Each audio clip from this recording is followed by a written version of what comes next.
students, welcome to Dakshina E-Classroom.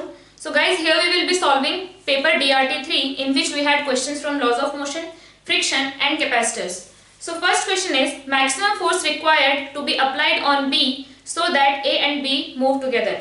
So here they are asking the maximum force which we can apply and still the system moves together. So such kind of problems we have done, but here we have a force on B and A is moving because of friction. So now what will happen? Here mu is 0. When we will apply force on this block on B, then it will have tendency to move in this direction. So it will apply a friction force on this block in this direction, and friction force on this will be applied in this direction because of block B. And that's how this block is going to move. Now we know that friction has a value. It can increase up to a fixed value. It cannot be increase beyond that value. It means we can increase F as much as we want and we can increase the acceleration of B, but A cannot move with a very large acceleration. It has a fixed value up to which it can increase its acceleration. So what acceleration is maximum, what possible acceleration A can have?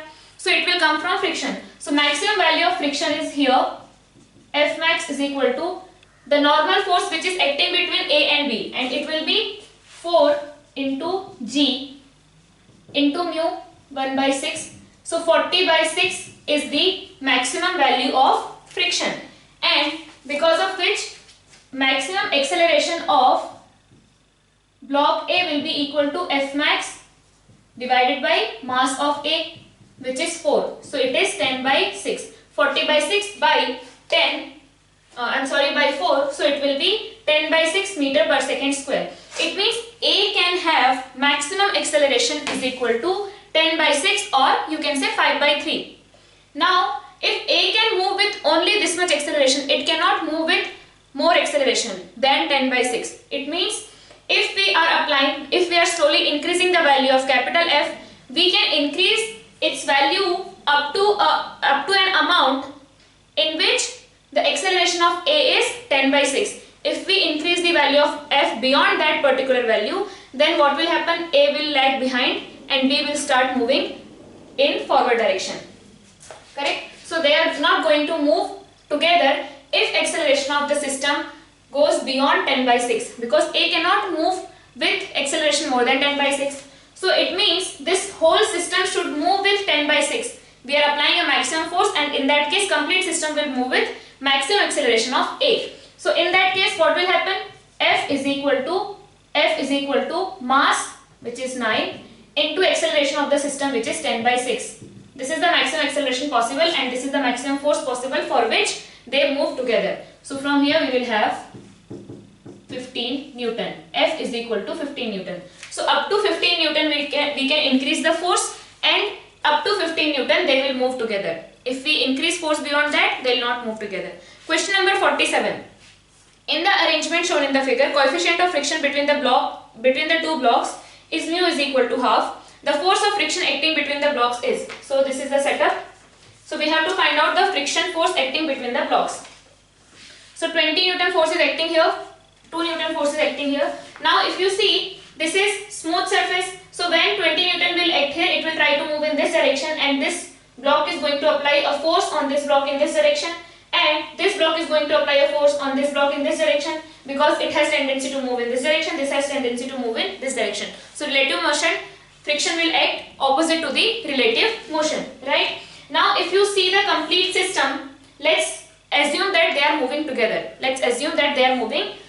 So what will happen if they are moving together? So this complete system is of mass 6 kg. One force 20 Newton is acting in this direction, 2 Newton is acting in this direction. What I can write? F net is equal to MA. So F net is 20 minus 2, 18 is equal to 6 into A. It means A is equal to 3 meter per second square. Now if they are moving together, they must be moving with 3 meter per second square. Now it should satisfy the condition of friction. If we draw FBD for a particular block, so this 2 kg block, let's say 2 kg block. So 2 Newton is acting in this direction.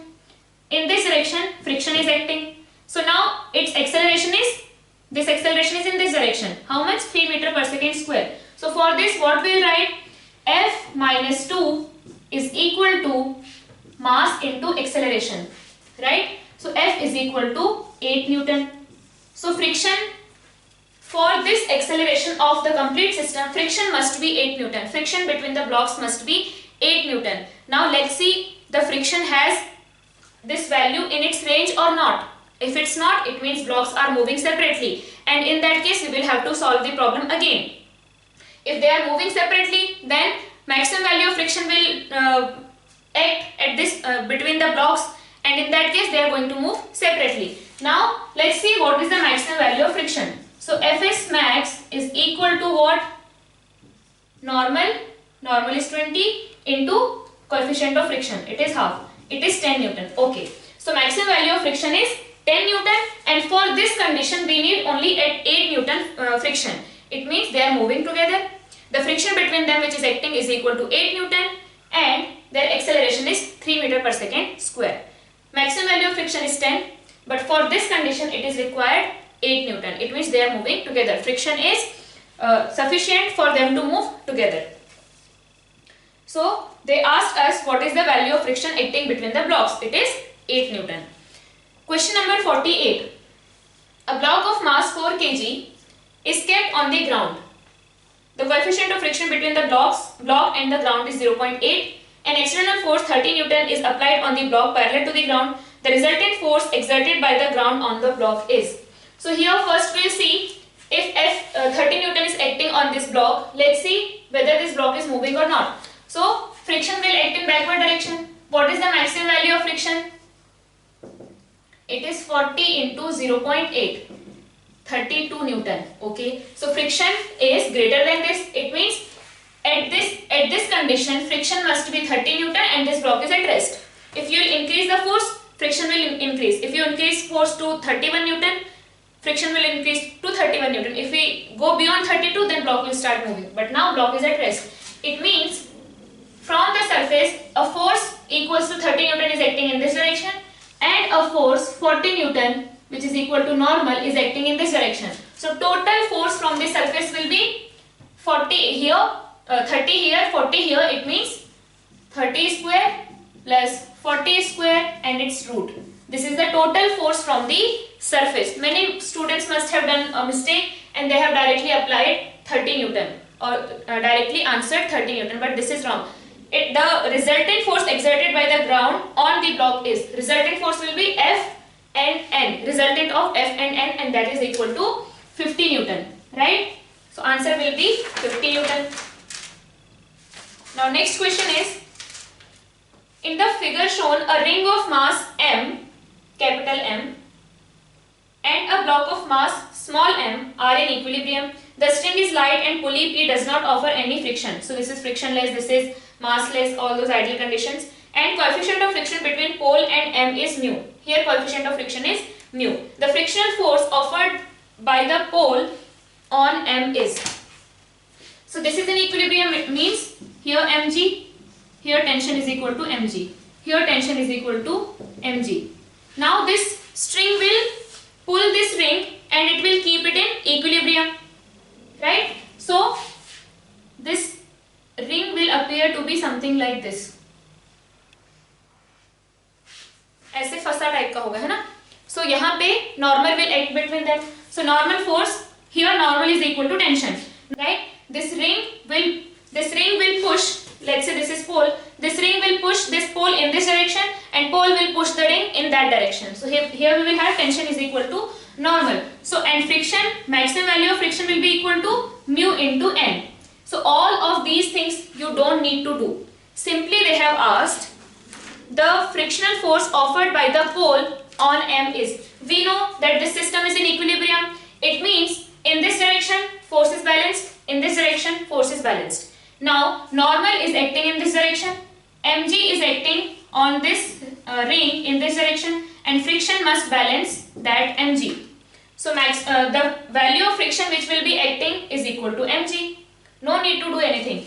But maximum value of friction is mu into n, where mu is n is T, which is equal to mu into m into g. But at this situation the value of friction which is acting between the pole and ring is equal to capital Mg, because Mg is acting downward, friction has to balance that. So both will be equal and Fs will be equal to mg. This is the maximum value of friction. But we don't know friction is at its maximum value or some intermediate value. But we know for sure that it is equal to capital Mg. So answer will be capital Mg directed up, because Mg is directed down. Right? Now question number 50. A uniform rope of length L lies on a table. If the coefficient of friction is mu, then the maximum length L1, this rope which can overhang from the edge of the table without sliding down. So if it is L1, this will be L minus L1, and mass per unit length will be m divided by L. So mass of this will be m divided by L into L1. So force on this in downward direction will be equal to mass of this into G. So this is the force acting downward. The same force must be acting in this direction. So friction will be equal to mu into n. Now what will happen? Slowly this mass will start sliding down. Correct? So here what will happen? The maximum value, here we have n is equal to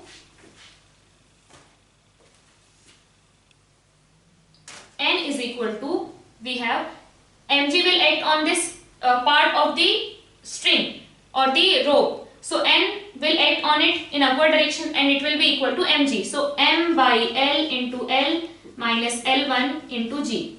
Now slowly what is happening? Slowly L1 is increasing. Slowly rope is sliding down. So L1 is increasing.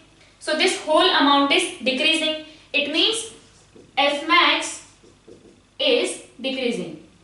F max is decreasing, mu into n. It means slowly this force is increasing.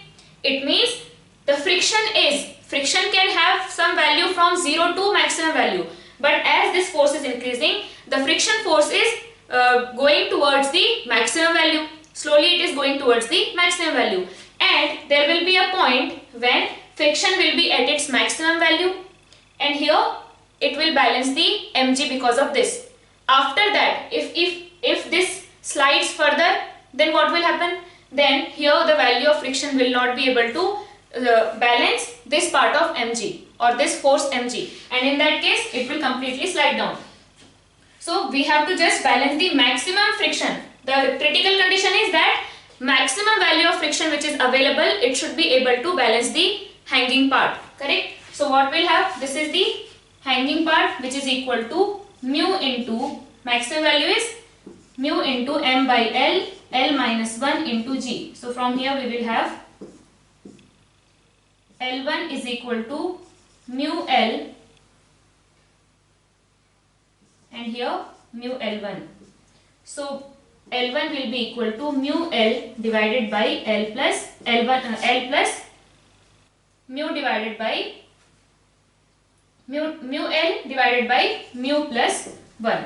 So the value of value of L1 should be mu L by 1 plus mu. This is the critical case in which it will be able to, this friction and this mg will be able to balance each other. Now question number 51 or question number 6. A block of mass 2 kg is placed on the floor. The coefficient of static friction is 0.4. Horizontal force 2.8 Newton is applied on the block. The force of friction between the block and the floor is. So here 2.8 Newton is applied. If this block is at rest, then friction must be equal to 2.8 Newton. Now let's see, is it possible? So Fs max is equal to what? Mu into n. So mu into n. It is equal to 8 Newton. So maximum value of friction force is 8 Newton. Definitely it can provide 2.8 Newton. So 2.8 Newton is external force and 2.8 Newton is friction force, and this block is at rest. So value of friction force is 2.8 Newton. Question number 52. A person in an elevator accelerating upwards with an acceleration 2 meter per second square tosses a coin vertically upwards with a speed 20 meter per second. After how much time will the coin fall back into his hand?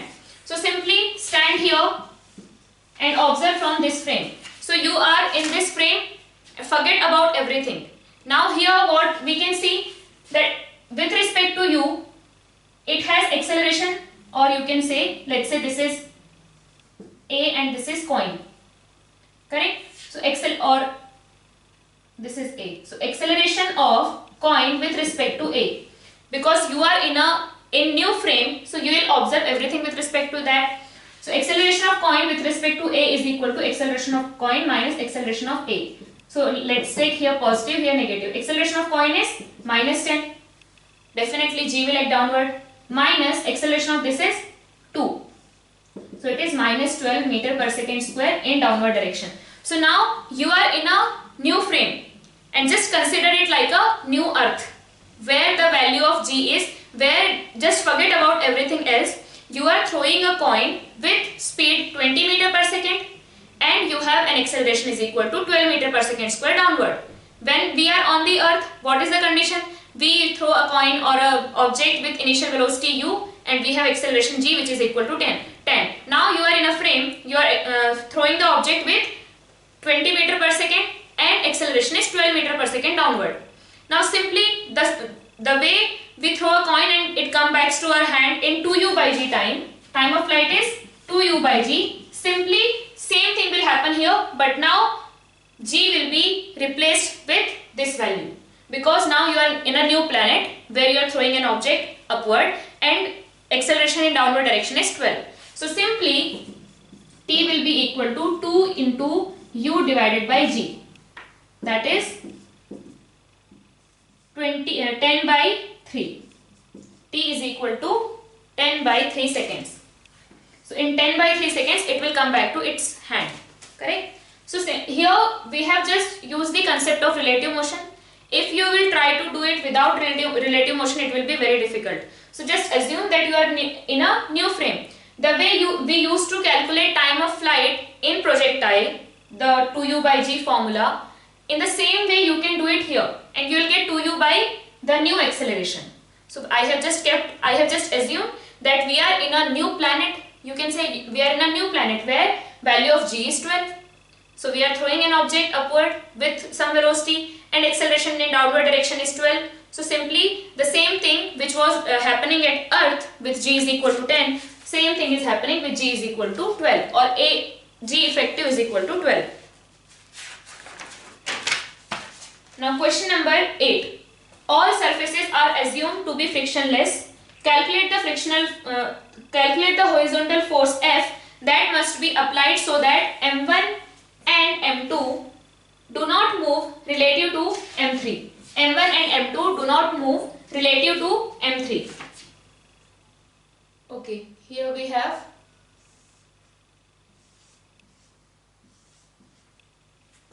so now M1 and M2 do not move relative to M3. It means the complete system M1 plus M2 plus M3 is a single system, and you can say that these are stuck, है ना, इनको हमने क्या किया, चिपका दिया है, and that way this system is moving in the influence of force F. So what will be the acceleration? Acceleration will be equal to F divided by M1 plus M2 plus M3.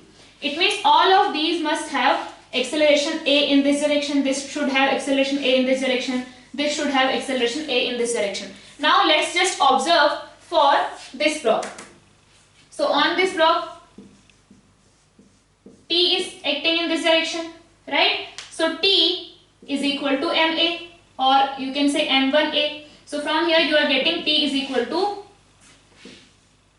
M1F divided by M1 plus M2 plus M3. This is the value of tension.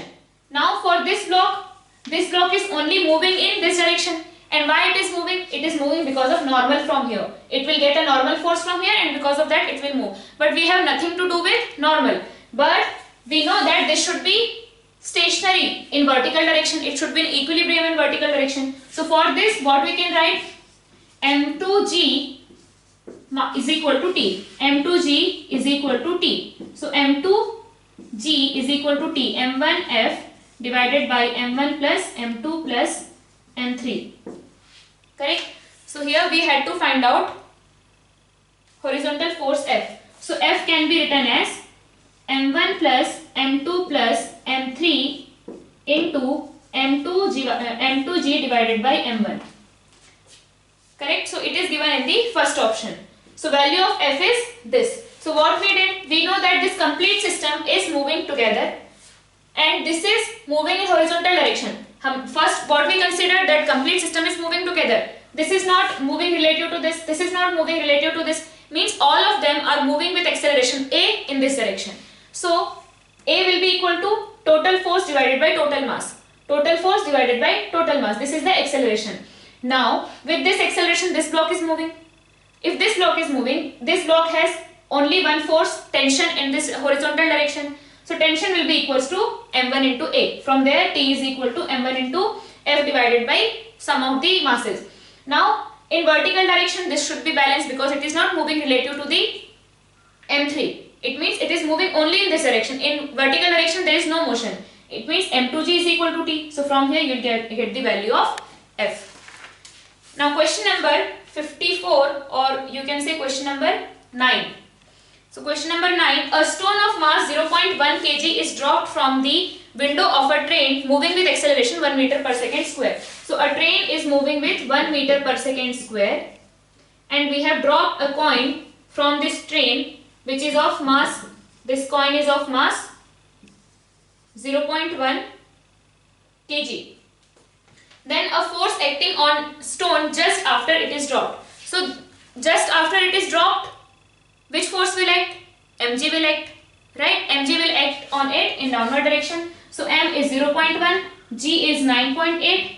So force will be equal to 0.98 just after it is dropped. So force which is acting on this block is 0.98 Newton. 0.98 Newton.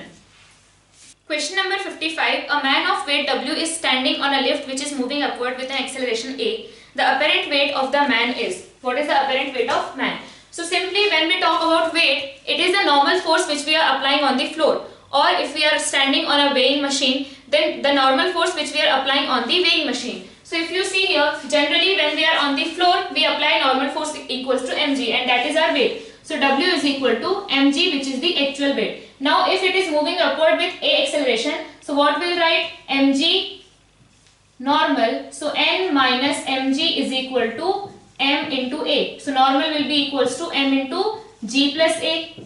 So this is the new value of normal which it is applying on the floor and this will be the apparent weight of the man. Now m is equal to W by G. So put it here, W by G, and from here you will get V apparent, or W apparent will be equal to W into 1 plus A by G. Correct? So this is the new or the apparent weight of the man. And question number 56.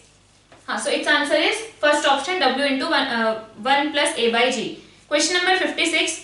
Two bodies of mass 4 kg and 6 kg are attached to the ends of the string passing over a pulley. A 4 kg mass is attached to the table top by another string. The tension in the string T1 is equal to.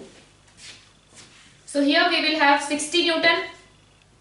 T is equal to 60 Newton.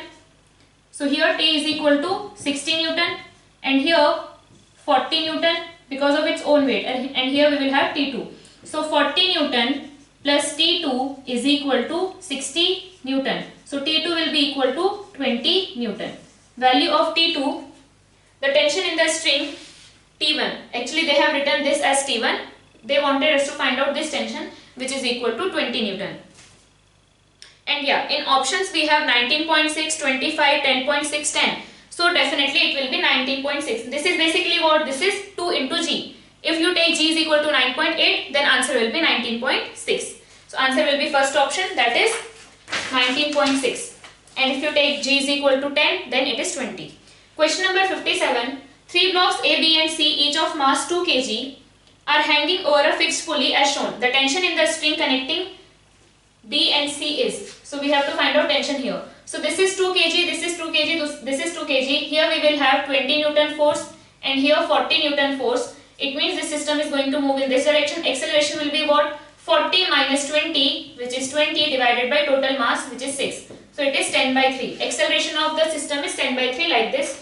Now if you write for this, what we write for C? 20, here T. So 20 minus 20 minus T is equal to MA, 2 into 10 by 3. So T will be equal to 20 minus 20 by 3. So it will be 40 by 3 Newton. So tension in the string is 40 by 3 Newton, and if we calculate here, so it will be 13.3 Newton. So answer will be 13.3 Newton, third option. Question number 58. All are of same mass. All these blocks are of same mass, then value of T is. So if all are same mass, it means this system is 5m and this system is 2m. Simply connect it like this: 5m, 2m, 70, 140, and here tension is T. So for this complete system, we have 140 here, 70 here. It means 70 in this direction divided by 7m. So it is 10 by m. Acceleration of the system is 10 by m. Now just read this. So for this block we have 2m, here 70, here T. So T minus 70 is equal to 2m into A, which is 10 by m. So we have T is equal to 90 Newton. Value of T is equal to 90 Newton. So these are very simple questions of NLM and some questions from friction. So T is equal to 90 Newton. Question number 59. The coefficient of static friction mu s between block A and block of mass 2 kg and the table is as shown in the figure is 0.1. What should be the maximum mass of block B so that block does not move? So here, if this block is applying a force which is greater than the friction value, then the system will move. So here what should happen? For critical condition for this system to be in equilibrium, maximum value of friction should be equal to mg of this block.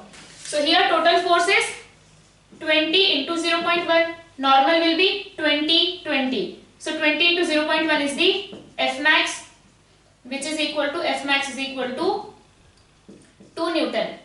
So from here we should have mg is equal to 2 Newton. It means m is equal to 0.2 kg.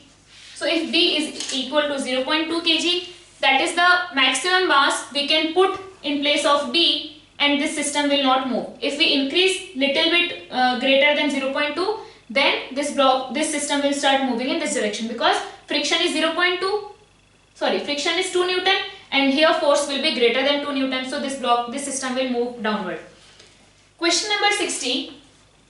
The spring balance A reads 2 kg with block M. So we have a spring balance and it reads 2 kg with a block suspended from it. Block of mass M suspended from it. So block is of 2 kg. So mass of block is 2 kg. Now a balance B reads, we have a balance B which reads 5 kg when a beaker filled with liquid is put on the pan of the balance. So this is the balance and it reads 5 kg. It means mass of this beaker filled with liquid is 5 kg. Let's say this is M1, this is M2. Now the two balances are now so arranged that the hanging mass is inside the liquid. Hanging mass is inside the liquid. Correct? This is the hanging mass as shown in the figure, and it is kept on the pan. In this situation, the balance A will read more than 2 kg. Balance A, this is A and this is B. Balance A will read more than 2 kg. Second is the balance B will read more than 5 kg. So here what is happening? This will apply, mg force will get applied on this block and it will stretch the spring. And whatever it is stretching the spring, that will be the reading of the spring. Now when it is kept in a liquid, what will happen? mg will act downward and rho Vg will act upward, where rho is the density of liquid, V is the volume of block, G is G. So there will be some decrement. What is happening? It was pulling the string with more force initially. Now it is pulling the string with little bit lesser force.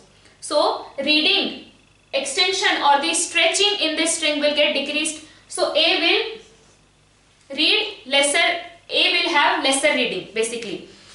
So the balance A will read more than 2 kg. Wrong. Balance A will read less than 2 kg. Correct? Why it is happening? Because initially it was pulling with mg, now it is pulling with mg minus rho vg. So the spring which was extended by more amount in first case, but now it is extended with a lesser amount in second case. Second statement is the balance B will read more than 5 kg. Now see here, in first case it was applying M2G force on the pan. It was applying M2G force on the pan, correct? But now what is happening?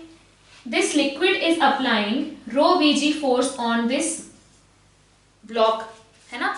Rho Vg, it is applying rho Vg force on this block. So as a reaction, it will feel a rho Vg force on it. So rho Vg force will get applied on this block in downward direction. Action reaction, right? So here what will happen? The normal is M2G.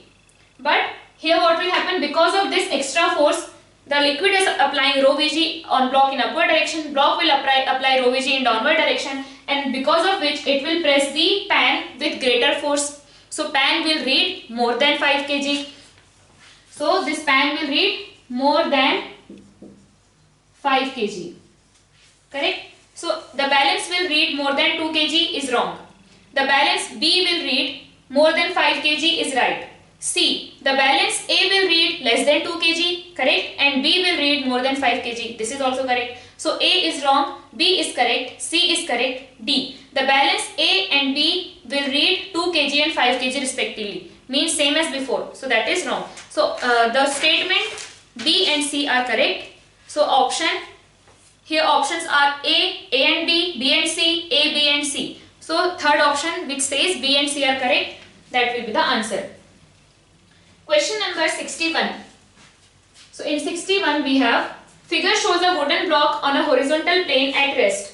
So this block is at rest, acted upon by 3 forces. This is F1, this is F2, and F1 is 10 Newton, F2 is 2 Newton, and friction. If F1 is removed, the resultant force acting on the block will be. So what they are saying, that there are 3 forces, F1, F2 and friction, and this system is at rest. So if it is at rest, it has a net force 8 Newton in this direction. So friction must be 8 Newton. Correct? Friction must be 8 Newton. If F1 is removed, if we remove F1, then what will happen? Then it has only one force F2 which is in this direction. This was, initially we had F1 is equal to 10 Newton in this direction. So we had an extra force 8 Newton in this direction. So friction was acting 8 Newton in this direction. Now we have removed this force. So now we have net force F2 on this block in this direction. To balance that, friction will adjust itself and it will act in this direction, which is equal to 2 Newton. So now if F1 is removed, the resultant force acting on the block will be, resultant force will be, still it will be 0. Why? Because now it has F2 is equal to 2 Newton in this direction and friction will adjust itself and it will act F is equal to 2 Newton in this direction, and still the block will be at rest and net force on it will be 0. So answer will be third option, 0 Newton. Question number 62. 5 discs each of mass m are placed one above the other. So here we have 5 discs of mass m each and these are kept one above the other. The force on the first from bottom, because of the remaining on the top. So these are of mass 4m. So they will apply 4 mg. Correct? So here on the lowest disc we have 4m here. So 4 mg will act on this.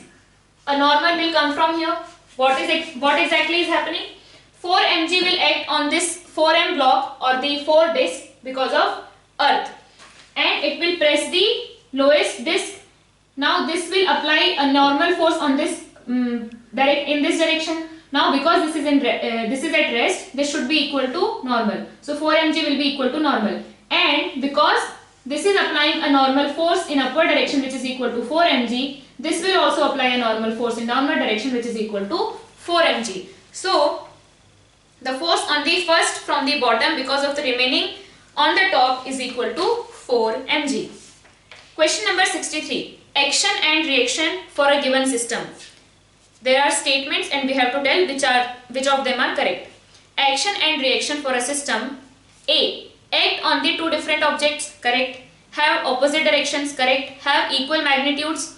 Correct. Have zero resultant. Correct. So all of the above are correct. So answer will be the third option where it is given all of the above.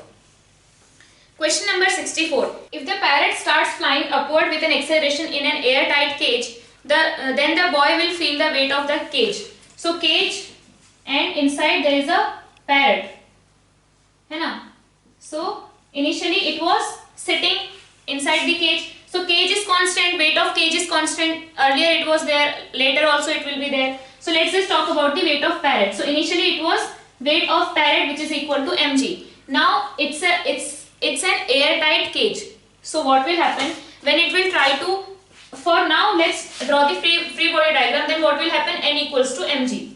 So from here this parrot, mg will act on this parrot. So now it is, because it is at rest, normal will act from here and normal will be equal to mg. So this cage, surface of cage is applying a normal equals to mg on the cage. So parrot will apply a normal force which will be equal to mg. So here total force will be weight of cage plus normal because of parrot, and normal because of parrot is equals to mg. But now when it started moving upward with acceleration a, then what we'll write? We will write that on this parrot, what parrot will do? It will try to push the air inside the cage. It will try to push the air inside the cage and it will gain some acceleration. So it will push the air inside the cage. The air will push the feather of the or wings of the parrot in upward direction, and that's how it will gain some acceleration. So let's say it is pushing the air with force F. So it will gain the force F. So F minus mg is equal to ma. So now this F is equal to mg plus ma. So this is the force which is applied by this parrot on the air of the cage. Now that complete system is airtight. So if force on the air is mg plus ma, that same force will be felt on the surface of the cage, and that force will be felt by the boy. So now what will happen? Initially this parrot was applying only mg, but now it is applying mg plus ma. So now the boy will feel more force than before, more weight than before. Because the system is airtight, that's why we are getting this kind of situation. So the force will be increased because the parrot is pushing the air in downward direction. So the weight felt by the boy will be more than before. Question number 65. A stone of mass 2 kg is projected with velocity 20 meter per second at an angle 60 degree with the horizontal. Its momentum at the highest point is. Very simple question. We know that at the highest point velocity is what? U cos theta only. Only the component of velocity in x direction. So momentum will be mu cos theta. M is 2, U is 20, cos theta is half. So it will be 20 Newton second. Right? So momentum at highest point is 20. First option. Question number 66. Newton's law of motion. Newton's second law of motion connects momentum and acceleration. No. Second law of motion, either we can write F is equal to ma, or F is equal to dp by dt, or F is equal to mdv by dt. Correct? So momentum and acceleration? No. It relates rate of change of momentum and force, or acceleration and force. So momentum and acceleration? No. Change of momentum and velocity? No. Rate of change of momentum and external force? Yes. Rate of change of force and momentum. Rate of change of force, we are not even talking about rate of change of force. So answer will be rate of change of momentum and external force. Question number 67. Question number 67. Find equivalent capacitance between A and B. And this is the setup. Here we have infinite such series. So if you see here, we are starting from here and it is completely symmetric. So if you go from here to here, the potential drop from this point to this point will be same as potential drop from this point to this point. So whatever will be the potential here, same potential will be here. And if you move from here to here, again potential drop will be same. So these two will be at same potential, these two will be at same potential, and there will be no current in this branch. Correct? So we can say that these branches are not there. These branches can be removed, and this is happening in infinitely. So C, 2C, 4C, 8C, and up to infinity. Right? So what sequence I will write? So for this branch, 1 by C equivalent will be 1 by C plus 1 by 2C plus 1 by 4C plus 1 by 8C, and so on. And then what we'll do? This will be the equivalent of this branch, and then we'll multiply it with 2. So then we'll get the total C equivalent, right? So from here I can take 1 by C common. So 1 plus 1 by 2 plus 1 by 4 plus 1 by 8. This is a geometrical series, and its equivalent will be 1 by C into A by 1 minus R, where A is 1, first term is 1, R is the ratio which is getting multiplied every time in the series. So that is half. 1 into half, half, into half 1 by 4, into half 1 by 8, into half 1 by 16. So first term, A means first term. Any geometrical series, if we have AR square, AR cube.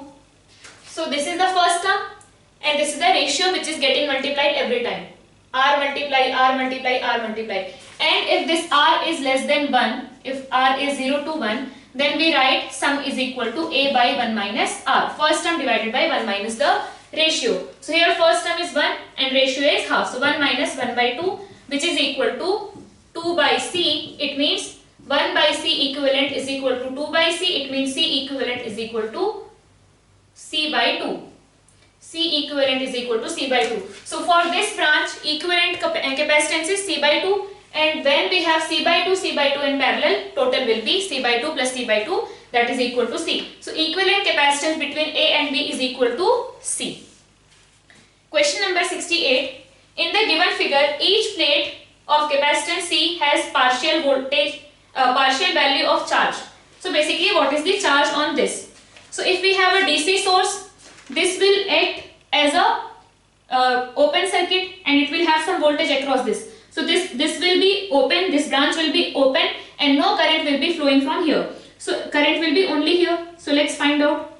So here we have current I is equal to E divided by R2 plus R.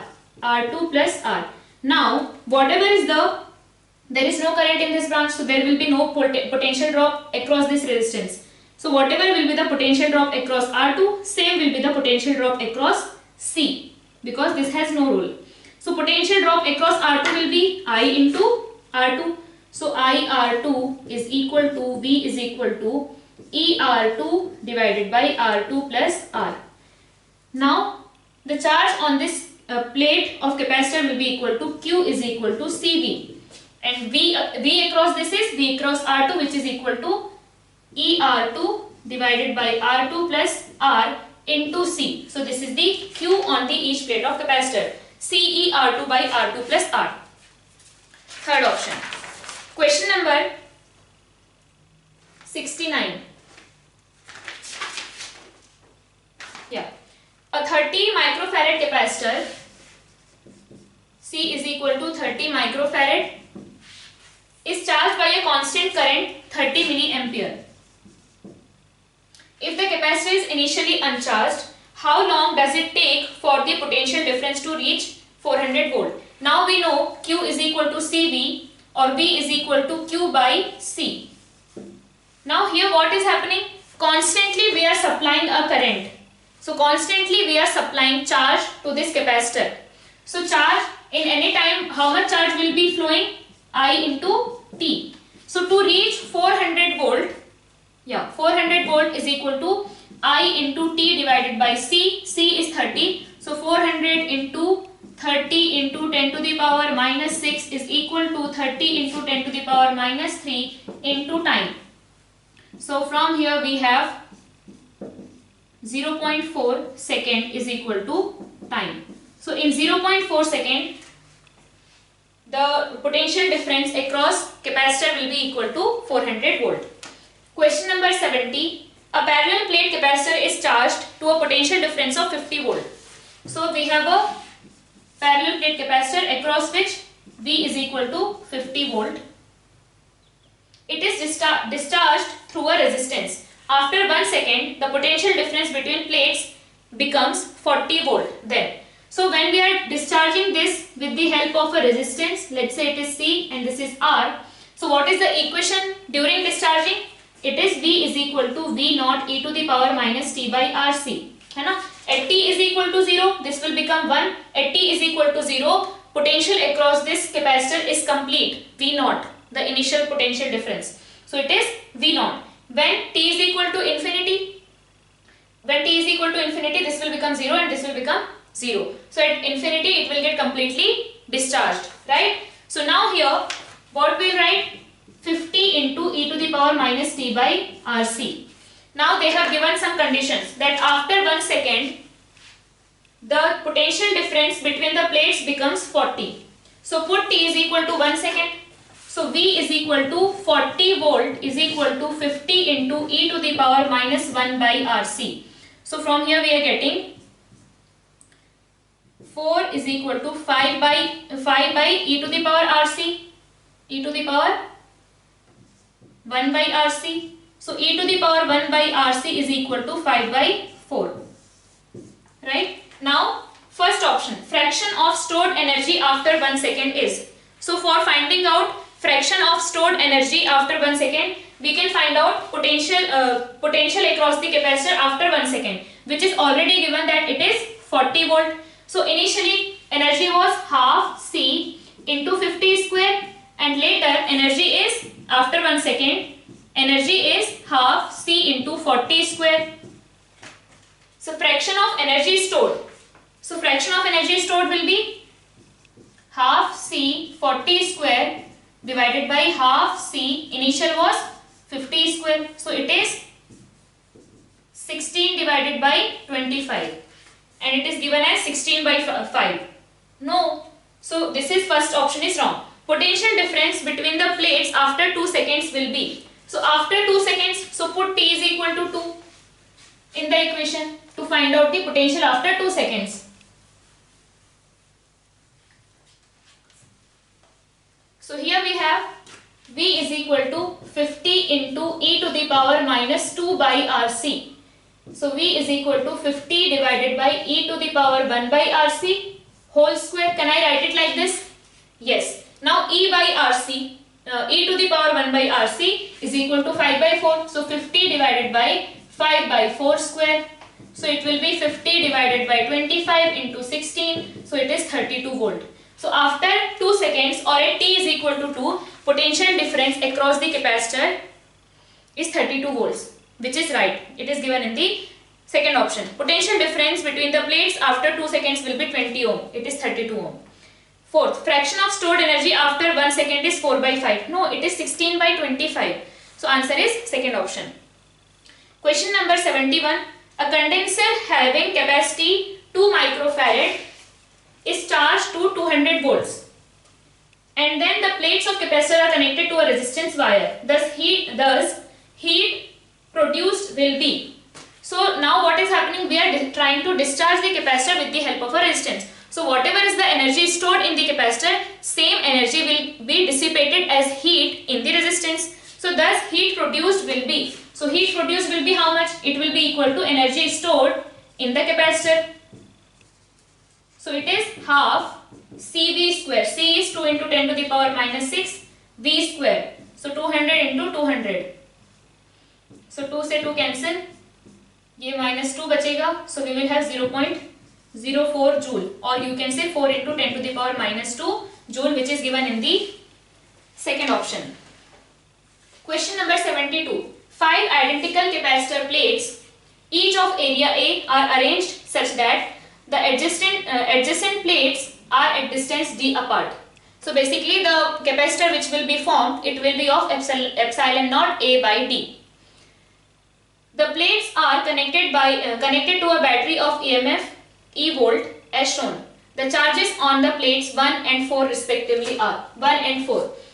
So first we should make a new circuit where we will be able to find out whether the system is in parallel or series. So let's see. So this is 1 and 2 are forming one capacitor. So ये 1 हो गया, plate 1, and this is plate 1 and this is plate 2.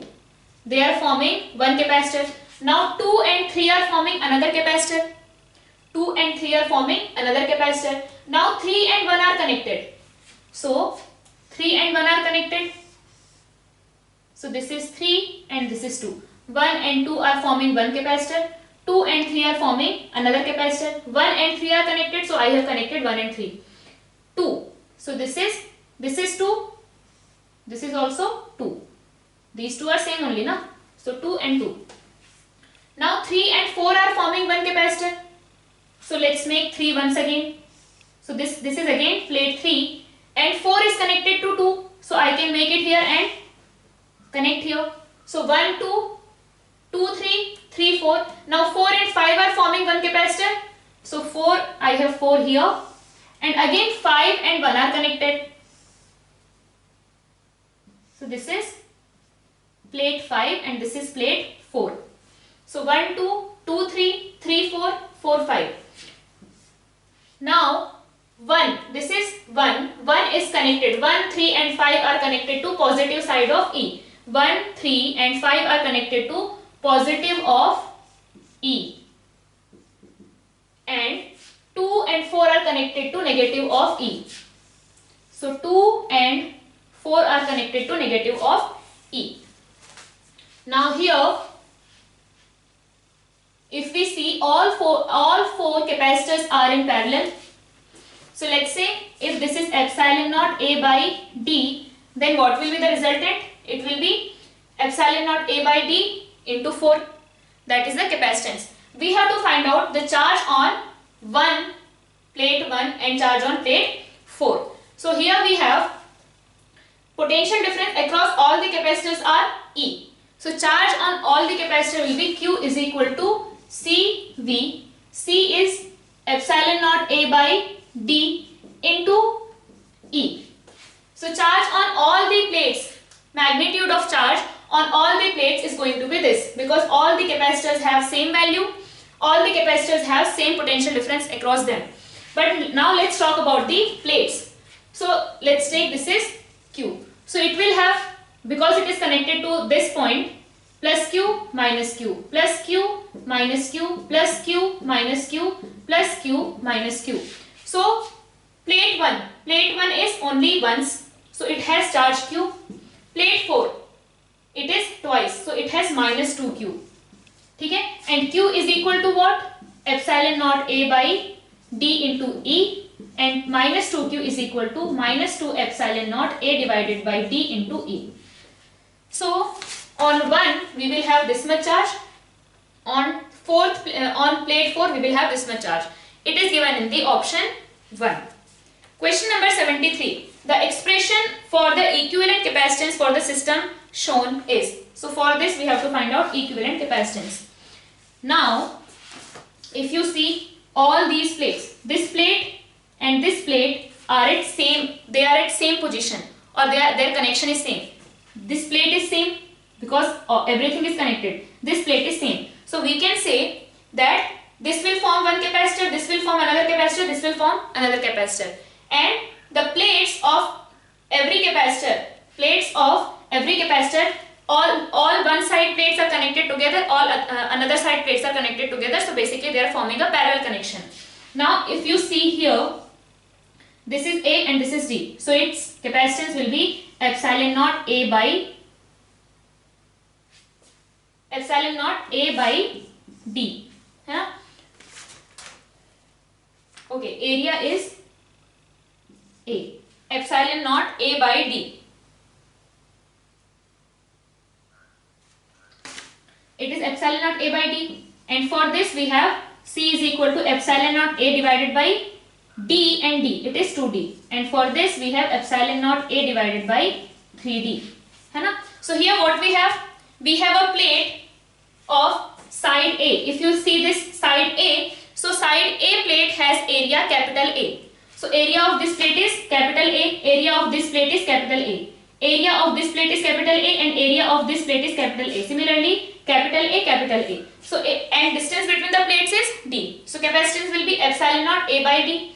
Distance between them is 2D, distance between them is 3D. Epsilon naught A by 2D, epsilon naught A by 3D. All three are in parallel, so they will get added.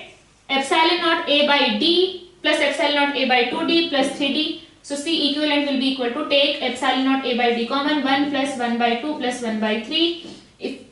If you add this, it will be 5 by 6 and 11 by 6. So 11 by 6 epsilon naught A divided by D will be the equivalent capacitance. It is given in the option 4. Question number 74. Minimum number of 4 microfarad and 250 volt. 4 microfarad and 250 volt capacitors used to make a combination of 16 microfarad and 2000 volt are. So we have 4 microfarad and 250 volt capacitors and we want to make a combination where it will have capacitance equals to 16 microfarad and voltage rating equals to 2000 volt. So if we have elements or the apparatus which has rating equals to 250 volt and we want to increase the rating, if we want to make rating equals to 500 volt, then what we'll do, we'll connect those two in series. So potential will get added. So 250, 250, 500. For making 1000, 250, 250, 250, 254. And for making 2000, 8 such element will be required.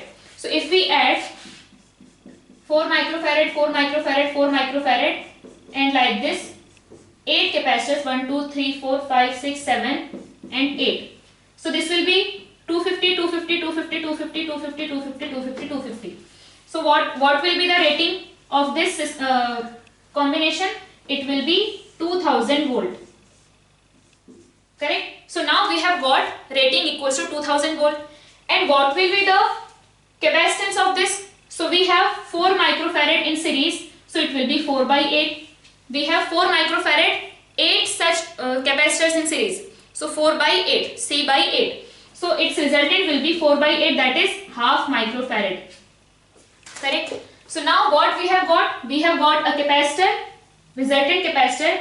Its value is half microfarad. Okay? Just replace it with half microfarad and 2000 volt.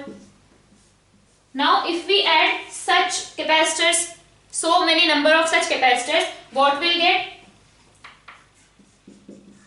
Like this, if we keep on adding, we will have rating equals to 2000 volt and we'll get the total capacitance equals to 16 microfarad. To get 16 microfarad, let's say this is C, this is C, this is C. So C into N is equal to 16 microfarad. C is what? C is half microfarad. So N will be equal to 32. N will be equal to 32. So we need to make 32 such arrangements. है ना? 1, 2, 3, 4 and up to 32. So now in one branch already we have how many capacitors? 8. So in one branch we have 8 capacitors. So in 32 branch how many capacitors will have? 32 into 8. It is equals to 256. So we need total 256 capacitors. And what will be the arrangement?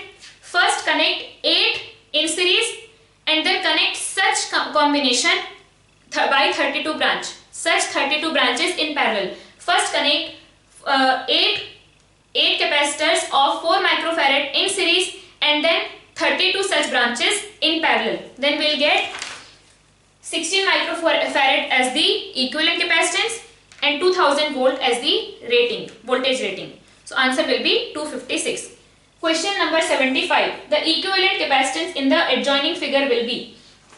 So these are in parallel. So 3 into 6 divided by 3 plus 6. It is 2 microfarad. है ना? If it is not visible there, 3 into 6 divided by 3 plus 6 is equal to 2 microfarad. So this is 2 microfarad and this is 1 microfarad. And in parallel, so we will get resultant equals to 3 microfarad. number 76. Question number 76. Two identical parallel plate capacitors are connected in series and then joined with a battery of 100 volt. A sheet of dielectric constant 4 is inserted between the plates of second capacitor. The potential difference across the capacitors will be respectively. So initially we had C and C, and these are connected with a 100 volt battery. So initially this was C and this was also C, but now this is 4C. So initially the potential difference across this was equals to 50 and also 50. But now what will happen? If we see here, the plates will have same charge. If it is Q, then this will be minus Q, then this will be plus Q, and this will be minus Q. So charges across both the plates will be same. So now what will write? V is equal to Q by C. So let's say this is 1 and this is 2. Then V1 will be equal to Q by C and V2 will be equal to Q by 4C. So basically if this is V, then this will be V by 4. And now we know that V plus V by 4, V plus V by 4 is equal to 100. So 5V by 4 equals to 100. So we will have V is equal to 80. It means across this we will have 80 and this will be 40. Simply. So across first one we will have 80 volt, across second one we will have 20 volts. Question number 77. If the charge on a capacitor is increased by 2 coulomb, the energy stored in it is increased by 21%. So let's say initial energy was Q square by 2C. Finally, when we have increased charge to Q plus 2, so Q plus 2 square by 2C is equal to, we can write 1.21. 1.21 into E1. Can I write it like this? So this was E. Let's say this is E. Now when we have added plus 2 coulomb in this capacitor, the energy stored in it increased by 21%. 21% मतलब E का 21% क्या होगा? E into 21 by 100, it will be 0.21 E. So it is increased by 21%. It means initially it was E, now it is E plus 0.21 E. It means 1.21 E. Correct? So final energy is 1.21 times initial energy. Or I can write Q square by 2C. So from here, what I can write, Q plus 2 by Q whole square is equal to 1.21, and this is nothing but square of 1.1. So Q plus 2 divided by Q is equal to 1.1. So Q plus 2 is equal to 1.1 Q, and I can write Q plus 2 is equal to 1.1. So 2 is equal to 0.1 Q. So Q is equal to 20.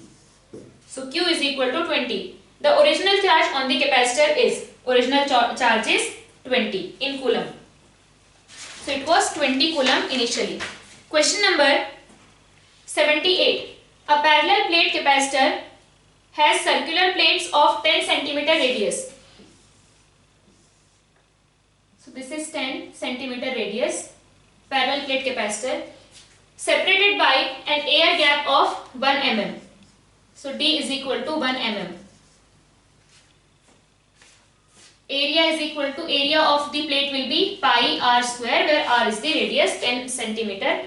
It is charged by connecting the plates to 100 volt battery. So V is equal to 100 volt. Then the change in energy stored in the capacitor when the plates are moved to a distance 1 cm and the plates are maintained in connection with the battery. So basically what is happening? Initially voltage was 100 volt. Finally also voltage across capacitor is 100 volt. But now what has changed? The capacitance has changed because separation has increased. So here voltage is constant. So V is equal to Q by C is constant. Initially C was equal to what? So it is epsilon naught A by D, and it was epsilon naught A is pi into 10 centimeter. Okay, so 0.1 square pi r square divided by D is 10 to the power minus 3. So this was initial capacitance. Finally C is equal to epsilon naught into pi into 0.1 square divided by D is equal to, D dash is equal to 1 centimeter. So this is 10 to the power minus 2. So from here we can say that C final is equal to C by 10. How? So here we have epsilon naught into all these are constant. Here 10 to the power minus 3. Here 10 to the power minus 2. So if I multiply here 10, it means C by 10. If I do C by 10, I will get this. It means the final capacitance is 1 by 10 of the initial capacitance. So finally, initially we had energy is equal to half CV square. Finally we have energy is equal to half C by 10 into V square, because V is still constant, V is same. So delta U will be equal to U initial minus U final, because final energy is less. That's why we are dividing it from initial. So now we have half CV square 1 by 10. 1 minus 1 by 10, that will be 9 by 10. So I can write 9 by 20 CV square. 9 by 20 V square is 10 to the power 4, 100 into 100. Now C. C is epsilon naught A by D. Epsilon naught pi 0.01. This is 0.01 divided by 0.001. Or I can write 10 to the power minus 2 divided by 10 to the power minus 3. So from here, one more thing I am going to use. I will multiply 4 here and divide 4 here. Because we know that 1 by 4 pi epsilon naught is equal to 9 into 10 to the power 9. So from here, this will be written as, so 9 into 10 to the power 4 divided by 20 into, if you do this, so this will be 10. So into 10 by 4 into 1 by 9 into 10 to the power 9. So this will get cancelled. So here we have 10 to the power 5, here 10 to the power 9. So it will be 1 by 80, है ना? 1 by 80 into 10 to the power minus 4. 1 by 80 into 10 to the power minus 4. Correct. So now, or I can write 10 to the power minus 5. So I will multiply by 100 and divided by 100. So this can be written as 12.5 into 10 to the power minus 7 joule, and this is equals to 1 erg. So this will be equals to 12.5 erg. So delta U is equal to, or change in energy is equal to this much. And what is this? It is a loss, because finally energy is decreased. Now question number 79. The energy required to charge a parallel plate capacitor of plate separation D and plate cross section area A such that the uniform electric field between the plates is E. So we have parallel plate capacitor and here field is E. Separation is D. Correct? So if we know that here field is E, then we can find out the potential difference across the capacitor, because we know dV is equal to E dot dr, and this all thing is happening in same direction, so simply we can write dV is equal to E dr. Now this distance is D, so V across capacitor is E into D. So now we have to find out the energy required. So potential difference across the capacitor is ED. Now energy will be how much? E is equal to half C V square. So half into C epsilon naught A divided by D into V square is E square D square. So this is the energy stored in the capacitor. But we know that if energy E is supplied to the capacitor, let's say some energy E is supplied to the capacitor, so E by 2 will be produced as heat and E by 2 will be stored in the capacitor. So if we want to supply energy equals to E, if we supply energy E, then what will happen? Only E by 2 will get stored. If we want to store energy equals to E, how much we should apply? Double of that. So this is the energy stored in the capacitor for this condition to be satisfied. How much energy we should apply, or how much energy we should provide? It should be equal to 2 times of this. Matlab epsilon naught A E square D will get cancelled. So into D. Epsilon naught A E square D. So first option. Question number 80. Question number 80. A parallel plate capacitor of capacitance C is connected to a battery and is charged to a potential difference V. Another capacitor of capacitance 2C is connected to another battery and is charged to potential difference 2V.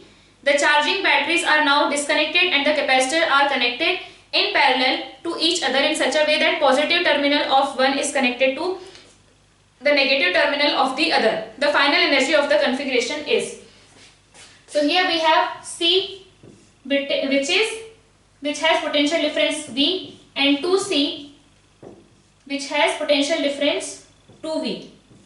Now let's say this is plus, this is minus, this is plus, this is minus.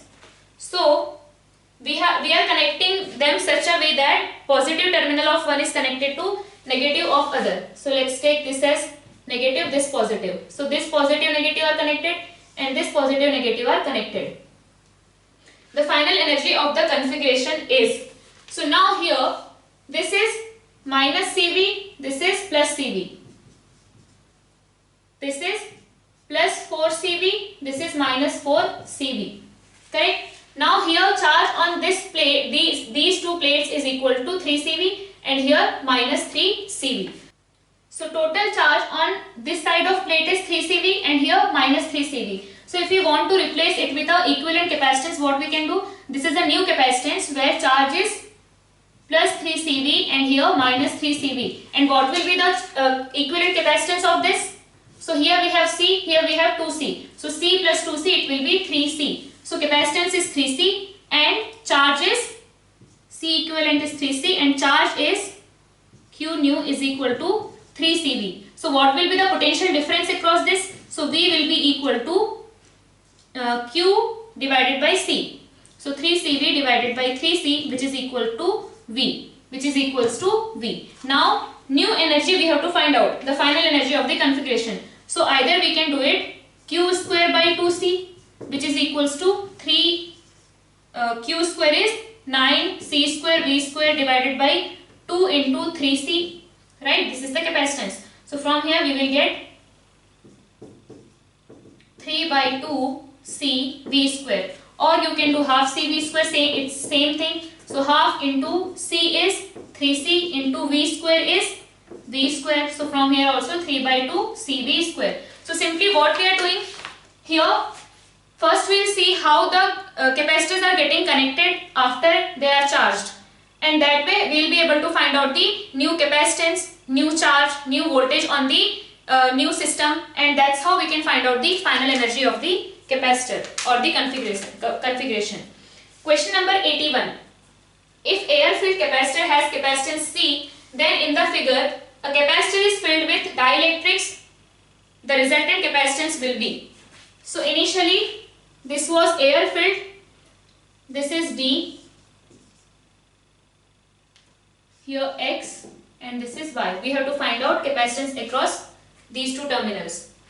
And this total area is, total of this area is A, and this, if you want to write this, this is A by 2. This is A by 2. This total is A. Correct? Now it is filled with dielectric. So we have here dielectric K1, this is K3,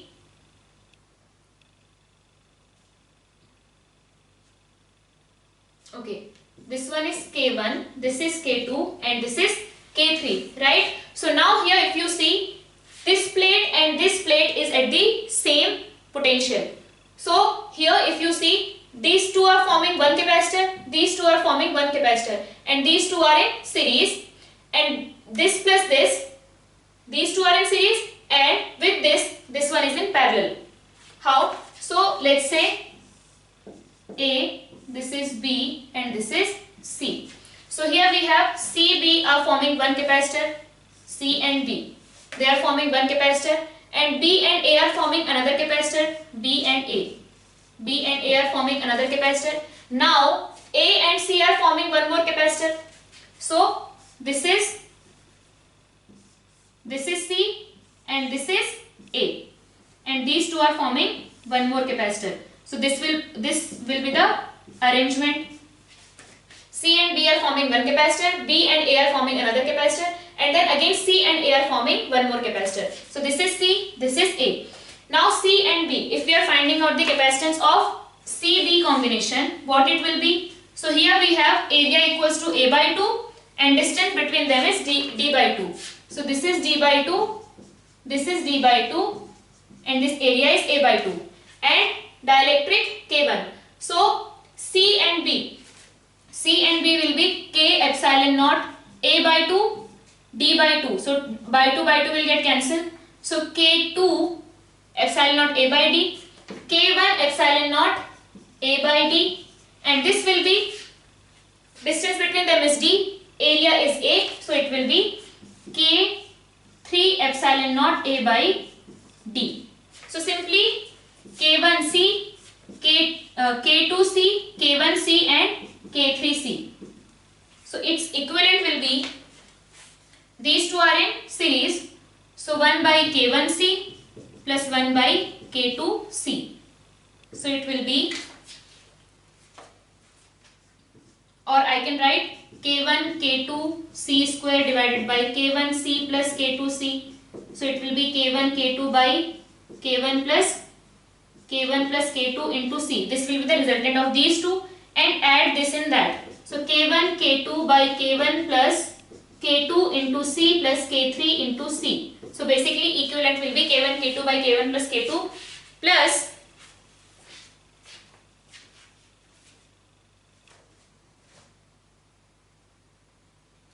here we have area equals to A by 2. This is A by 2, just A by 2. So this one will be A by 2, K3C by 2, and because of which this will be half, and this is the combination K1 K2 by K1 plus K2 plus K3 by 2 into C is the final capacitance. Question number 82. An air capacitor of capacity C is equal to 10 microfarad is connected to a constant voltage battery of 10 volt.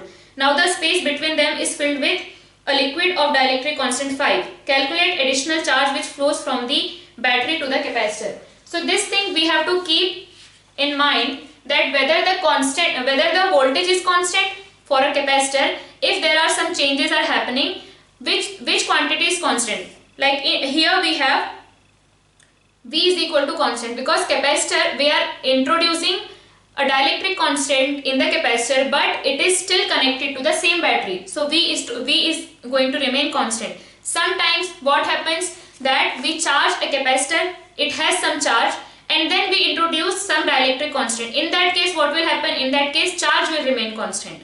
Correct? So we have to find out that which thing is constant. So here we have constant voltage. It means I can write Q1 by C is equal to Q1 by C1 is equal to Q2 by C2. So Q1 will be equal to Q is equal to CV. So C is 10 microfarad, 10 into 10 to the power minus 6 into 10 volt. This is Q1 divided by C1 is 10 into 10 to the power minus 6, which is equal to, finally what we have done, we have introduced a dielectric constant of constant 5. So finally it will be 5 times 10 into 10 to the power minus 6. So Q dash. So Q dash is equal to, this will get cancelled. So Q dash is equal to 5 into 10 to the power, or 50 into 10 into 10 to the power minus 6, right? So Q1 was equals to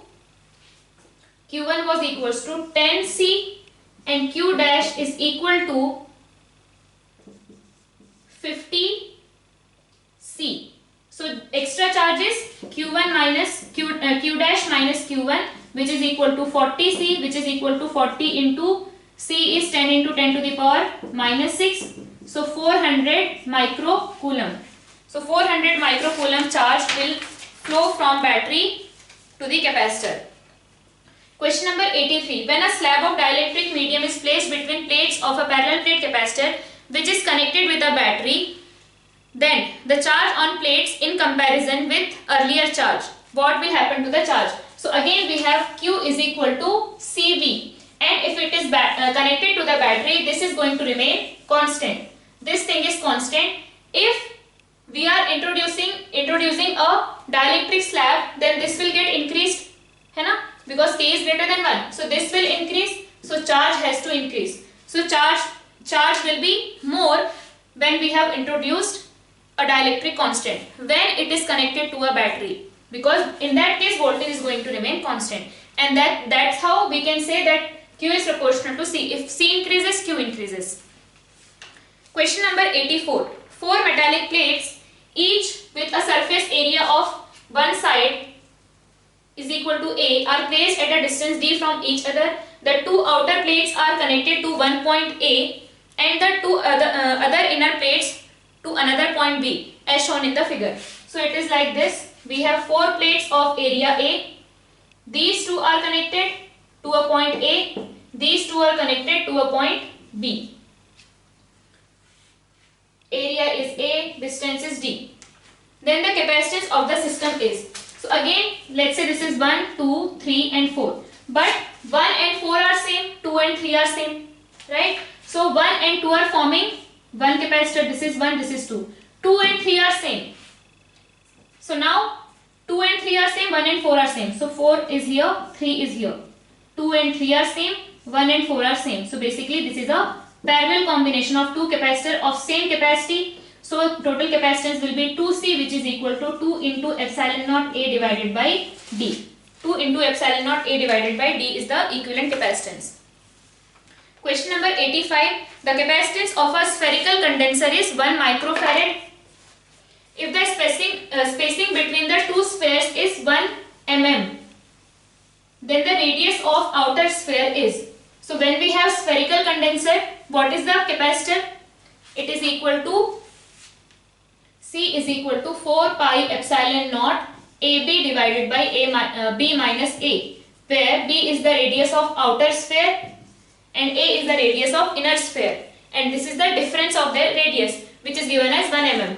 So 4 pi epsilon naught AB divided by B 1 into 10 to the power minus 3 is equal to 1 microfarad, 1 into 10 to the power minus 6, and this is nothing but 9 into 10 to the power minus 9 into 10 to the power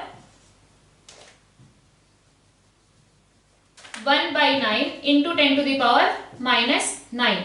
So from here we will have 10 to the power 3 here. So AB is equal to 9. AB is equal to 9. So now here what will happen? This A and B will be almost equal. So I can write A square is equal to 9. Or if you want to solve it, what you will do? Let's say this is inner sphere, this is A, this is B. Now we know that B is equal to A plus 1. B is equal to A plus 1 or A is equal to B minus 1. We want to find out B, so we will put value of A in terms of B. So B minus 1 into B is equal to 9. B square minus B minus 9 is equal to 0. When you will solve this equation, you will have to do some approximation, and in that case you will get B is equal to 3 meter. And that approximation you can do directly here. You can assume that A and B are almost same, and from there you will get A almost equals to B, and that's how A square is equal to B square is equal to 9 and B is equal to 3 meter. Okay? But it is 3 meter and inside B is equal to है हमारा 3 meter and A is equal to है 3 meter minus 3 mm. So this 1 mm. So this difference is very small, and that is why we are assuming A and B are almost same, and we are getting A equals to B is equal to 3 meter. Because when we have 3 meter radius, 1 mm is a very small difference. Now question number 86. Question number 86. Two spherical conductors A and B of radii small a and small b, b greater than A, are placed concentrically in air. So we have two spheres of radius A and B. This is Earth and this has charge plus Q uniformly distributed. Okay? So it is obviously, if it is a metallic conductor, then it will have uniform distribution on the outer surface. Then the capacitance, equivalent capacitance of the system. So here we have A, B, charge on this is Q, this is B and this is A. So a minus charge will appear on this, minus Q charge will appear on the inner surface of the sphere, outer sphere, and this is plus Q. Correct? Now because of this, plus Q will appear here, minus Q is coming here, so plus Q will come here, but that plus Q will go to Earth due to this earthing. So basically, if it is Earth, the potential of the outer sphere should be 0. Let's see whether it is 0 or not. So because of inner sphere, the potential at the outer sphere will be kq divided by A, right? Kq divided by B. And now if we talk about the potential because of this, so it is minus kq divided by B equals to 0. So definitely it is coming 0. So there is no need of any other charge. So it will have plus q on this surface minus q on this surface. Now let's find out the potential difference between the two conductors. Potential difference between two conductors. So potential at A minus potential at B. So potential at A will be because of this and because of itself. So we will have potential at A, let's say.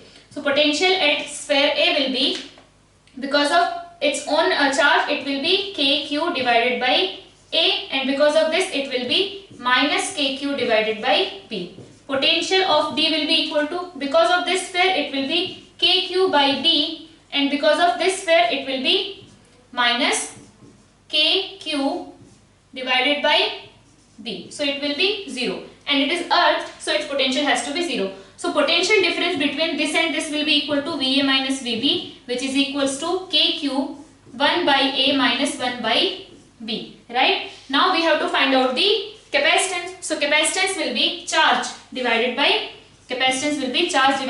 potential difference. So the charge is plus Q and minus Q. So what is the charge on the capacitor? It is Q, and what is the potential difference? It is KQ into 1 by A minus 1 by B. If you solve this, you will get 4 pi epsilon naught AB divided by B minus A. This is the capacitance of this spherical condenser. Now question number 87. A block of mass 2 kg rests on a rough inclined plane making an angle 30 degree with horizontal. So we have rough inclined plane, it is making 30 degree with horizontal. It is resting here 2 kg. So here we will have force equals to mg sine theta, which is 10 Newton. And if it is resting on this, then we will have 10 Newton force in this direction. The coefficient of static friction between the block and the plane is 0.7. So let's see what is the F max value. It is mu m g cos theta is root 3 by 2. So it is equals to 14. It is equals to 7 into 1.732. So this is close to 12 point something Newton. So this value is close to 12 Newton. So here we need 10 Newton and here available is 12 Newton force. Then the frictional force on the block is. So whatever is the requirement, that much friction force will act on this. So if force is 10 Newton here, friction will be 10 Newton here, because we have sufficient friction to make this block at rest. But now here they are taking G is equal to 9.8. So here we will get friction value of friction equals to 9.8 Newton. So answer will be first option. Question number 88. If the normal force is doubled, the coefficient of friction is. Coefficient of friction is not dependent on the normal force. It depends on the type of material, type of surfaces. So it will not change because of the normal force. Question number 89. The ratio of the weight of a man in stationary lift. In stationary lift, its weight will be equal to mg. Whatever normal it is applying, that will be equal to its weight. So n is equal to mg in stationary lift, and a lift which is moving downward with A, the weight is something else. So let's say here normal mg. So what we'll write? Mg minus n is equal to mass into acceleration. So now in this case n will be equal to m into g minus a. Now they are saying that ratio of these two weights, n2 and n1, ratio of n1 is to n2 is equal to 3 is to 2. So it will be equal to g by g minus a. So 3g minus 3a is equal to 2g. So I can write g is equal to 3a. So a is equal to g by 3. Acceleration of the lift is equal to g by 3. Question number 90. A force F is equal to 6i cap minus 8j cap plus 10k cap produces acceleration is equal to A is equal to 1 meter per second square in a body. The mass of the body is. So here F is equal to ma. Now F is 6 minus 8, 10, and mass we want to find out. Acceleration is 1. Then mass will be equal to, so here acceleration is given in magnitude, so we should calculate force in magnitude. What will be the magnitude? 6 square plus 8 square plus 10 square. Its magnitude will be 10 root 2 is equal to mass into acceleration is 1. So mass will be equal to 10 root 2 kg. So value of mass will be equal to 10 root 2 kg. So this was the paper DRT3, and here we had questions from laws of motion, friction and capacitors, and this paper was on the medium level, and I hope all of you have solved this paper completely. अगर नहीं किए हो तो please do it and then prepare for your next test. Thank you.